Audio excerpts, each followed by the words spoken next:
आज हम क्वेश्चन करने वाले नंबर सिस्टम की। Question number 54। 5, 35, 39 और 65 से अविभाज्य 5 अंकों वाली सबसे बड़ी संख्या के अंकों का योग ज्ञात कीजिए। मतलब 5 नंबर दे रखे हैं, इनसे विभाज्य होने वाली हमें 5 नंबर की सबसे बड़ी संख्या फाइंड आउट करने। तो 5 नंबर की सबसे बड़ी संख्या क्या होती है हमारे पास में? 5 टाइम 9। तो इसमें बताना है कि हमें सबसे बड़ी ऐसी कौन सी संख्या है जो 5 से भी जाए और 35 से भी जाए, 39 से भी और 65 से भी जाए। तो सबसे पहले इनका एलसीएम ले लेंगे। इनका एलसीएम आएगा हमारे पास में 1365 आ जाएगा। अब 1365 को अगर हम ये 5 टाइम 9 से डिवाइड कर देंगे तो जो भी हमारे पास में रिमाइंडर बचेगा उसे माइनस कर देंगे ना इसमें से, 5 टाइम 9 में से, तो हमारे पास में जो भी आएगा वो नंबर ऐसा आएगा जो 5, 35, 39 और 65 से विभाज्य होगा। ठीक है, तो सबसे पहले ये 7 से जाएगा तो कितना आएगा हमारे पास में? 9555। यहाँ पे बचेगा 44444 और यहाँ पे 9 आ जाएगा। फिर ये 3 से जाएगा तो हमारे पास में आएगा 4095। फिर ये बचेगा 354 बच जाएगा। तो 354 को हम इसमें से 99,999 में से माइनस कर देंगे तो हमारे पास में आ जाएगा ये 99,645। तो ये हो जाएगा हमारा राइट आंसर। तो हमें इसका योग बताना है, इन सब का योग कितना? 9 दूनी 18, 18 प्लस में 6 24 और ये 24 प्लस में 4 28, 28 प्लस में 5 ये कितना आ जाएगा? 33 आ जाएगा इनका योग। ठीक है, क्वेश्चन नंबर 55 ये दे रखा है यदि 56 के साथ में रूट दे रखा है 7 x क्यूब माइनस 2 रूट में 2 y क्यूब डिवाइड करेंगे 2 root 7 y minus root 2 y is equal to a x square plus b y square minus c x y है। तो हमें a plus B minus 14c का मान बताना। तो हमारे पास में ये फॉर्मूला होता है a cube minus b cube का। a cube minus b cube का फॉर्मूला क्या होता है? हमारे पास में ये होता है a cube minus b cube, a minus b, और ये आ जाएगा ए स्क्वेयर प्लस में बी स्क्वेयर। यहाँ पे माइनस है तो यहाँ पे कितना आएगा? प्लस में ए प्लस बी। ठीक है, तो हमारे पास में यही चीज़ दे रखी है।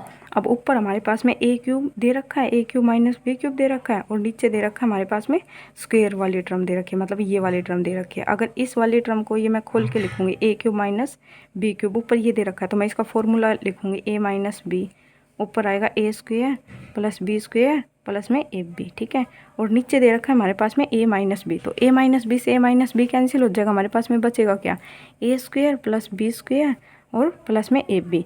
यहाँ पे ए की जगह हमारे पास में दे रखा है ए और बी की जगह दे रखा है बी और यहाँ पे दे रखा है सी। तो इन सब की वैल्यू हमें फाइंड आउट करनी है। ठीक है, तो यहाँ से हमारे पास में ए स्क्वेयर कितना जगह ट्रम के अंदर कितना दे रखा है? हमारे पास में ट्रम के अंदर दे रखा है यहाँ पे ए की वैल्यू रूट 2 रूट 7x। तो इसका स्क्वेयर करेंगे तो ये हमारे पास में कितना आ जाएगा? 2 का स्क्वेयर 4 और 7 रूट में है तो ये आएगा 7। तो a इज इक्वल टू कितना आ जाएगा? 28 आ जाएगा।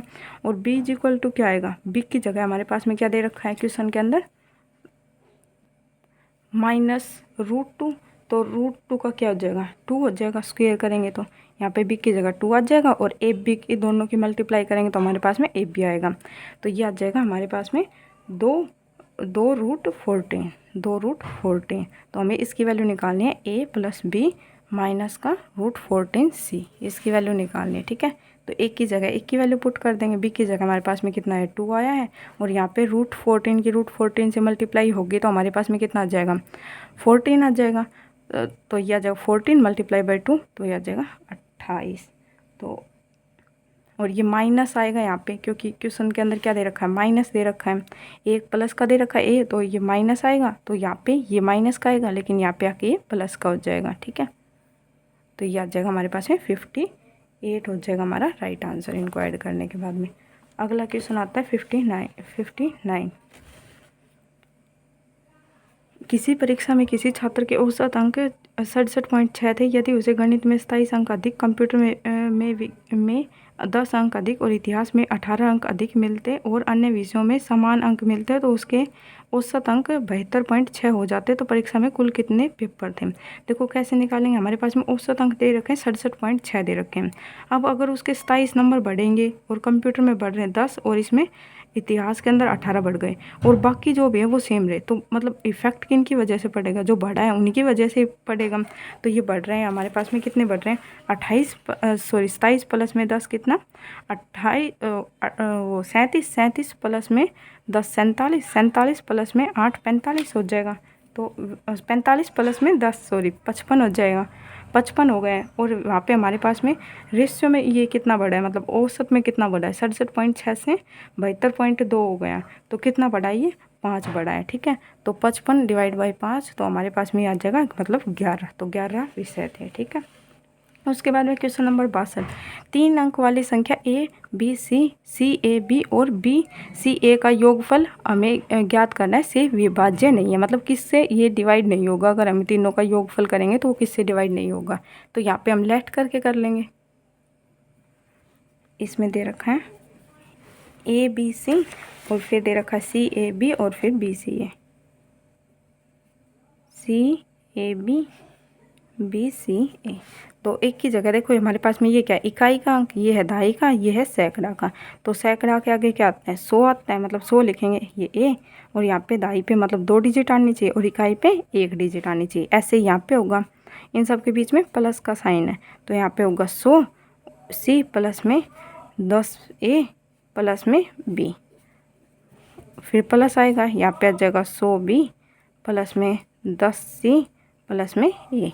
तो इन सब का सम करेंगे, 100 ए प्लस में 10 और प्लस में 1, मतलब 111 ए हो जाएगा। और ऐसे ही 111 बी हो जाएगा, क्योंकि हर कोई सेम सेम आ रहा है, 111 बी हो जाएगा और 111 सी हो जाएगा। तो यहाँ से ए बी सी को अलग कर लेंगे, मतलब 111 सेम 111 आ जाएगा।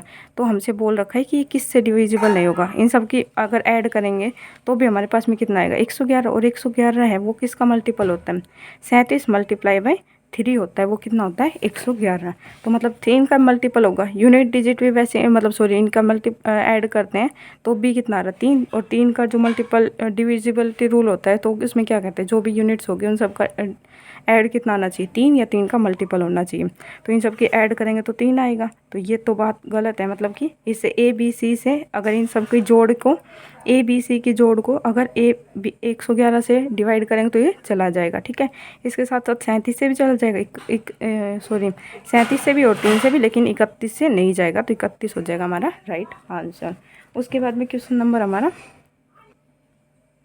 क्वेश्चन नंबर 66 में, बड़ी से बड़ी संख्या ज्ञात कीजिए जिसे 108, 124 और 156 से विभाज्य करने पर समान शेषफल प्राप्त हो।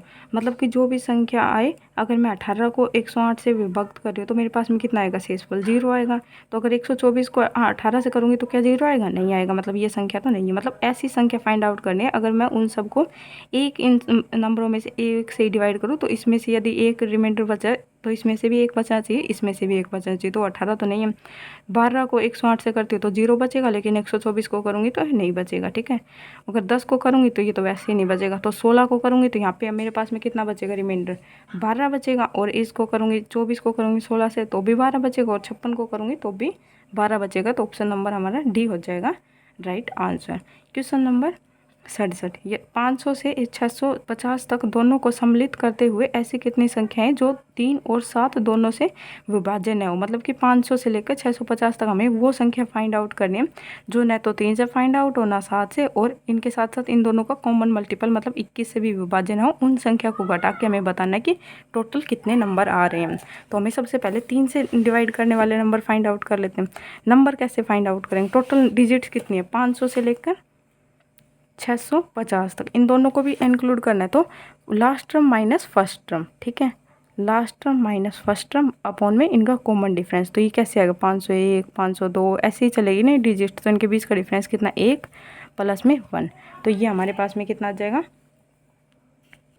150 प्लस में 1, 151 हो जाएगी। मतलब टोटल डिजिट्स कितनी है, 151। इसमें से हमें 3 के मल्टीपल अब फाइंड आउट करने हैं। तो 3 का सबसे पहला मल्टीपल क्या होगा, 501 हो जाएगा, 501। फिर उसके बाद में ऐसे ही चलता जाएगा और लास्ट वाला आ जाएगा 648, मतलब 501, 504 ऐसे चलता रहेगा। तो last digit minus first digit upon में कॉमन डिफरेंस। इनका कॉमन डिफरेंस कितना आएगा, 3 के मल्टीपल है तो 3 ही कॉमन डिफरेंस आएगा प्लस में 1। ठीक है, तो इसको 648 में से 501 माइनस करेंगे तो हमारे पास में बचेगा 147/3। तो 3 चौक 12, 3 निम 27 प्लस में 1, ये आ जाएगी 50 डिजिट्स ऐसी आ गई जो 3 से मल्टीपल है। तो 7 का निकालेंगे। अब 7 का सबसे पहला मल्टीपल क्या होगा 504, तो ऐसे चलता जाएगा और 644 तक होगा। तो 644 माइनस 504 करेंगे तो ये आ जाएगा 4 140 डिवाइड बाई 7, क्योंकि कॉमन डिफरेंस है तो आ जाएगा 20 और प्लस 1 21 आ जाएगा। और 21 के मल्टीपल फाइंड आउट करेंगे तो हमारे पास में पहला डिजिट क्या आएगा जो 21 से डिविजिबल होगा, वो आएगा 504। वो भी 504 ही आ रहा है।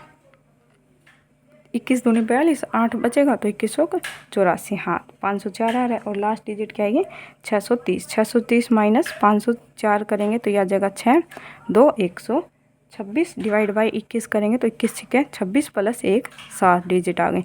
मतलब हमें 151 में से ये 2 डिजिट माइनस करनी है और ये वाली इनके अंदर प्लस कर देंगे। देखो 151 माइनस करनी है ये 50, 3 से जो मल्टीपल है वो घटाने हैं, इसके साथ साथ 21 के जो मल्टीपल है वो, और लेकिन इनमें से माइनस कर देंगे इन दोनों में से जो इन दोनों के कॉमन मल्टीपल है, मतलब जो इसके अंदर भी आ गए इसके अंदर भी आ गए, मतलब वो टर्म्स 2 बार काउंट हो गए, इसलिए हमें ये माइनस कर रहे हैं।